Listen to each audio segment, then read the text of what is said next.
திண்டுக்கல் பேருந்து நிலையம் அருகே ஆட்சியர் முகாம் அலுவலகம் முன்பு பெண்கள் உட்பட சிலர் தங்களது நிலத்தை மீட்டுத் தரக் கோரி காத்திருப்பு.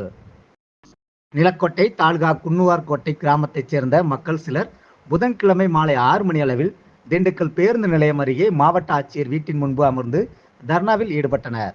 இதுபற்றி தகவல் அறிந்த திண்டுக்கல் நகர் வடக்கு போலீஸ் காவல் ஆய்வாளர் வெங்கடாஜலபதி தலைமையிலான போலீசார் சம்பவ இடத்திற்கு விரைந்து சென்று பேச்சுவார்த்தை நடத்தினர். அப்போது பல ஆண்டுகளாக குடியிருந்து வரும் தங்களுடைய நிலத்தை வருவாய்த்துறையினர் அளவீடு செய்வதற்கு எதிர்ப்பு தெரிவித்தனர். இதையடுத்து ஆர்டிஓ அலுவலகத்தில் புகார் அளிக்கும்படி போலீசார் அறிவுறுத்தினர். இதைத் தொடர்ந்து கிராம மக்கள் ஆர்டிஓ அலுவலகத்திற்கு சென்று புகார் அளித்துவிட்டு சென்றனர். இந்த சம்பவத்தால் பேருந்து நிலைய பகுதியில் சிறிது நேரம் பரபரப்பு ஏற்பட்டது.